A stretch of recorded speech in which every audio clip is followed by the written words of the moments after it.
महाराष्ट्रातला शेतकरी सोयाबीन कापूस उत्पादक शेतकरी मरणाच्या दारात उभा आहे।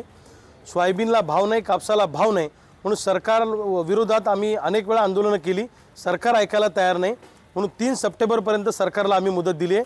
सोयाबीनला प्रति क्विंटल किमान 9,000 रुपये भाव, कापसाला प्रति क्विंटल किमान 10 ते 12,000 रुपये भाव, 100% हक्काचा पीक विमा आणि या महाराष्ट्रातल्या शेतकऱ्यांना कर्जमुक्त करा, शेतीला मजबूत कंपाऊंड करून द्या, संत्रा मोसंबी आणि धान उत्पादक शेतकऱ्यांना न्याय द्या।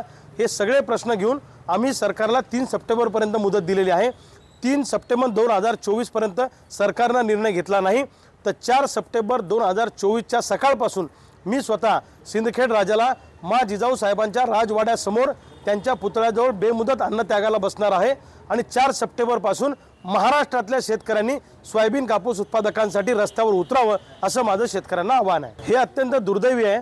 सत्तेतल्या लोकांनी अतिशय विनम्रपणे वागलं पाहिजे, नम्रपणे वागलं पाहिजे। अरे शेतकऱ्यांनी नाही केला पेरा तर तुम्ही काय खाणार धतुरा?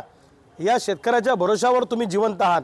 शेतकऱ्याला जर कोण दादागिरी करत असेल, कोण मस्ती करत असेल आणि खालीवर वेगळ्या पद्धतीने अर्वाच्य भाषेत बोलत असेल तर या आम्ही कदापि खपून घेणार नाही। मला असं वाटतं की शेतकऱ्यांसाठी ॲट्रॉसिटी सारखा नवीन कायदा सरकारने आणला पाहिजे।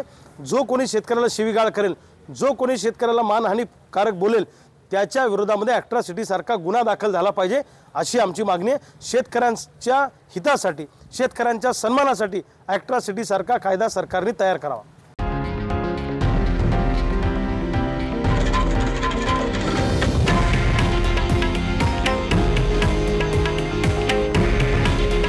हे आहे देशातील नंबर 1 न्यूज नेटवर्क आणि आपण पाहत आहात TV9 मराठी।